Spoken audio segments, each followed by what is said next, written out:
श्री राधे राधे। भक्तों, आप श्रवण कर रहे थे वात्सल्य भाव की बात। वात्सल्य भाव की महान स्वरूपा, साक्षात वात्सल्य भाव ही जिनमें संपूर्ण रूप से भरा हुआ है, यशोदा मैया है। उन्हीं यशोदा मैया की कृष्ण विरह की बातें जो वात्सल्य के कारण हैं, उनकी चर्चा चल रही थी। और मैं आपको सुना रहा था कि अपने लाला को खोजती रहती है मैया। भले वो मथुरा या द्वारका चला गया हो, लेकिन वो अपने घर में खोजती रहती है माता। यशोदा माता नंदगांव में खोजती रहती है, अपने घर में। और भक्तों, उस समय बरसाना नंदगांव के पास से होकर जमुना जी बहती थी, जबकि बात आप सुन रहे हैं। मैया जमुना जी के किनारे चली गई खोजती खोजती, लाला को खोजती। और धूप बढ़ रही, और धूप बढ़ने पर, गर्मी होने पर फिर गरम गरम बालू उड़ेगी। तो माता को वहां से घर पहुंचाने के लिए गोपी ने हाथ पकड़कर मैया को उठाया, कहा, माँ, मैया चलिए आपको भवन पहुंचा दूं, घर पहुंचा दूं। तो ऐसे पूछती चकित होकर, भवन, घर? जैसे उसको लगता है कि पहली बार घर की शब्द बात सुनी। उसको लग रहा था मैं घर में ही हूँ, इसलिए घर में पहुंचाने की बात पर चकित हुई। फिर बोली, मेरा नीलमणि इसी पुलिन पर बालकों के साथ खेलता रहता था। यमुना जी की पुलिन पर ही बालकों के साथ खेलता था। मैया पुलिन को घूरती रहती है, एक दृष्टि से देखती रहती है। फिर कहती, यहाँ वो घरौंदे बनाया करता था, वे सब एक दूसरे के अंगों पर बालू डालते थे, मैं उसे हाथ पकड़ करके यहाँ से ले जाया करती थी। अब मैया का हाथ पकड़कर कोई उसे इस पुलिन से घर ले जाए तो ये कैसे संभव हो? तो वहां बैठकर कृष्ण के ध्यान में डूबी है। पूरा पुलिन ही नहीं, समूची पृथ्वी जैसे नेत्रों के सम्मुख कुम्हार के चक्र के समान घूमती रहती है। वो कहती, मुझे यहीं पड़ी रहने दे, तू मुझे घर में मत ले जा, यहीं पड़ी रहने दे, यहीं इसी रेणुका में बालू में मुझे दब जाने दे, उड़ने दे बालू, कितनी उड़ करके आएगी, दब जाऊं तो भले दब जाऊं, मुझे मत ले जा यहाँ से, मुझे मेरे लाला की याद यहाँ आ रही है। गोपी का स्वयं का मन भी तो यही पुकार रहा है कि इसी बालू का शरीर में समाधि बन जाए, इसी रेणुका में, इसी यमुना पुलिन में कन्हैया की चर्चा करते करते समाधि बन जाए शरीर। ऐसे गोपी भी सोच रही, इसलिए मैया को अब उठा नहीं रही थी वो। थोड़ी देर के बाद, घंटे 2 घंटे के बाद बोली, माँ, अरे मैया, ये बालू गर्म होने लगी है, तब तो हो रही है, अब यहाँ नहीं ज्यादा बैठ, धूप हो गई, इतना गर्म हो गई बालू, अब यहाँ नहीं बैठ, घर में चल। अब गोपी मैया का हाथ पकड़ करके आग्रह करती, घर में चल, आपके कुमार आवेंगे, लाला आएगा, और ये भवन में आपको नहीं पा सका तो यहाँ बालू के बीच से फिर तू चल नहीं पाएगी, उठा नहीं जा सकेगा, और उसको भी कष्ट होगा, तू घर में नहीं मिलेगी तो। और फिर वो पूछे, वो आएगा, वो आएगा? अच्छा, वो ब्रजेश्वर भी कह रहे थे, महार भी कह रहे थे कि आएगा आएगा।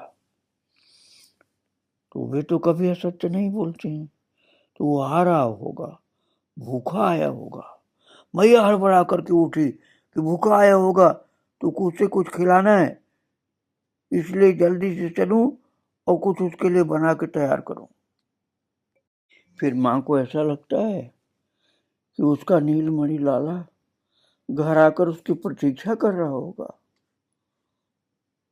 तो मैया गोपी से पूछती है, तू क्या देखती है? वो तो यहाँ नहीं आया, उसका एक भी चरण चिन्ह यहाँ नहीं दिखा मुझे। तो अब गोपिका क्या कहे?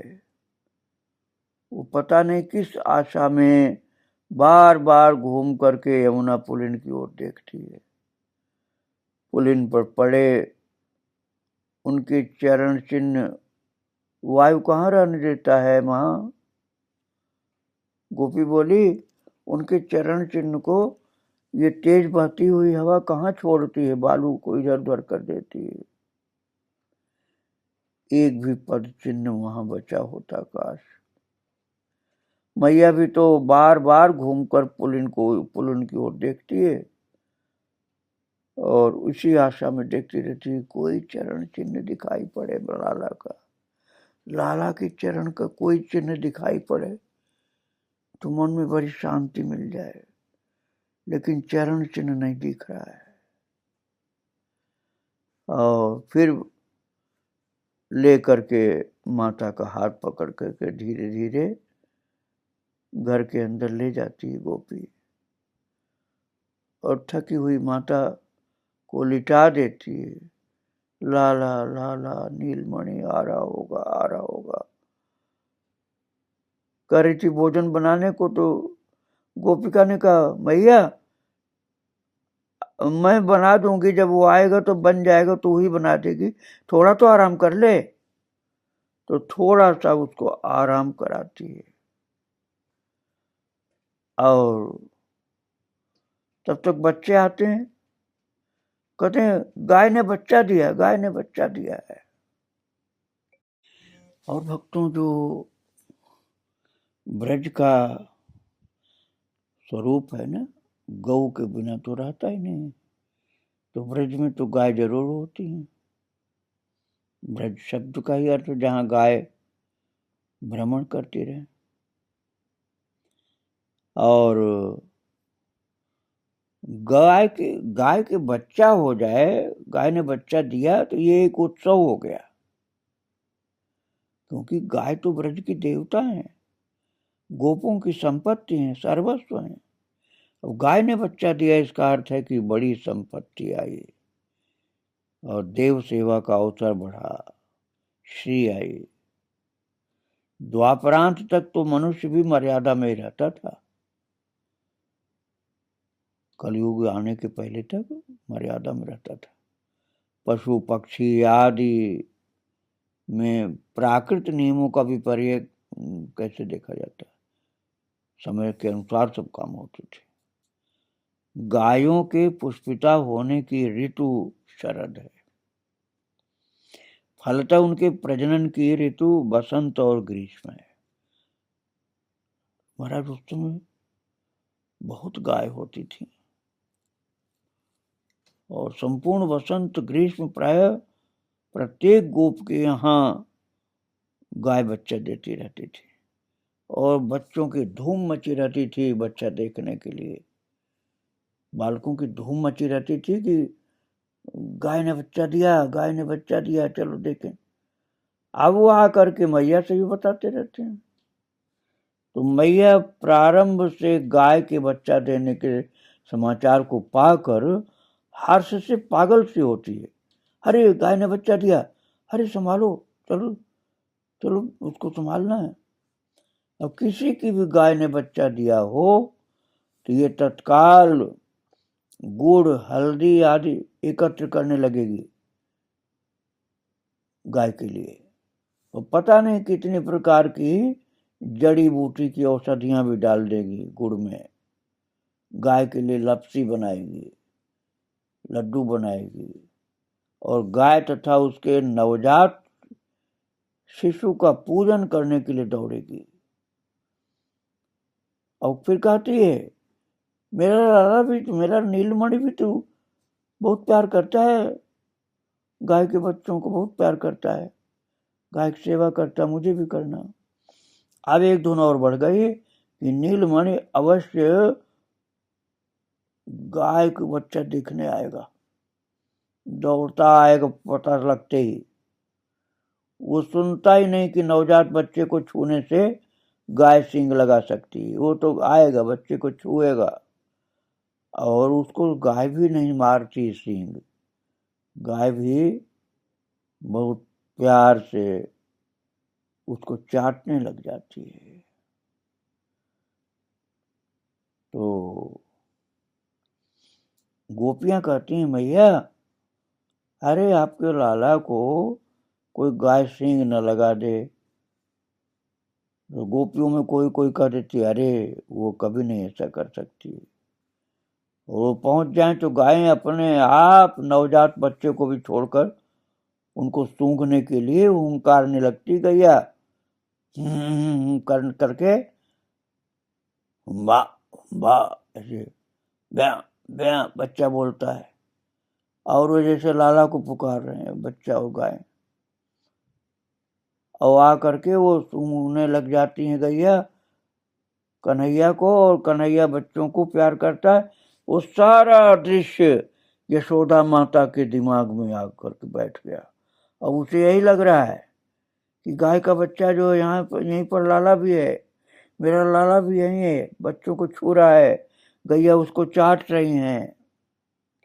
और जहां गाय ने बोला बा बा बा बा, बच्चा बोला ब्या ब्या, तुरंत ही मैया को लगता है लाला आ रहा है, कहीं से देख रही हैं लोग, ये गायें या बच्चा कहीं से देख रहे हैं मेरे लाल को, इसीलिए बोल रहे हैं, उसको बुला रही हैं। और माँ को पता है कि ये गायें, ये बच्चे उसके गोपाल पर बहुत स्नेह करती हैं, गोपाल पर असीम स्नेह है गायों का, ये मैया को पता है, इस तथ्य से अनजान नहीं है वो। और वो हंसती है, वो नवजात बच्चे को उठा करके खड़ा करने में या दूध पिलाने की शिक्षा देने में लाला भी लगता था, ऐसे मैया लगी और करी मेला लाला ये करता था, बच्चों को पकड़ करके दूध लगाता, दूध में लगाता था, दूध पीने में सिखाने में। सब उसके मित्र वहीं होंगे, गाय को लड्डू खिलाकर प्रसन्न होगा वो, ऐसे बोलते हुए घर से आई।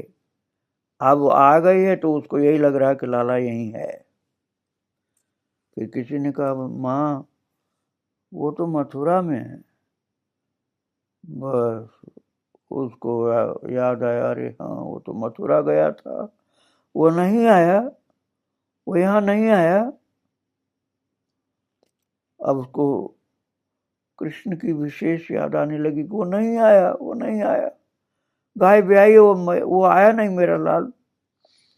मैया ब्याई गाय के समीप पहुंचकर एक बार ठिठक कर खड़ी रह जाती है, लेकिन उसकी सहज श्रद्धा उसे निष्क्रिय नहीं रहने देती, मन बहाना बनाता है। वो दूसरे किसी की गोष्ठ में किसी दूसरे की गाय के समीप गया होगा, यशोदा माता ये कहने लग जाती है, और किसी गौशाला में गया होगा लाला, और किसी गाय के पास गया होगा तो यहीं। उसे कोई एक गाय नवजात बच्चे के साथ मिल जाए तो अपना स्नान भोजन सब भूल जाता है, ऐसी किसी गाय के पास होगा बैठा वो। अब बच्चे बुला करके मैया को लेकर के जिस गाय के पास गए हैं, जिस गाय ने बच्चा दिया है, मैया को उस गाय का नवजात बच्चे के साथ पूजन करना है, उसे कुछ खिलाना है, उसे तो आज जनी सभी गायों का सत्कार करना, चाहे एक हो चाहे अनेक हो। सेवकों से कह देगी नीलमणि कहाँ है, देखाओ ना तुम लोग, नीलमणि कहाँ है। तो मैया की वेदना थोड़ा सा गाय और उसके बछड़े को देख करके कम हो गई थी। अब बच्चे बताते हैं यहाँ नहीं आया अभी, तो फिर लाला लाला लाला करने लग जाती है। लेकिन फिर बच्चे बताते हैं, देख भैया देख, ये बछड़ा जो कैसे तेरी ओर देख रहा। अमुक गाय बच्चा देने वाली है, बच्चा दे दी है, यह बछड़ा देख रहा है, गाय रंभा रही है, बछड़ा बोल रहा है। इन सब चीजों में मैया का मन इतना आनंदित हुआ कि उसे यही लगता है कि कृष्ण यहाँ है। भक्तों, आगे फिर आप श्रवण करेंगे। आज प्रभु को, उनकी माँ को, उनके सब भक्तों को प्रणाम करके यहीं विराम दे रहा हूँ। श्री राधे राधे, जय जय श्री राधे श्याम, जय जय श्री सीताराम। वृंदावन बिहारी लाल की जय, राधा रानी की जय। श्री राधे राधे।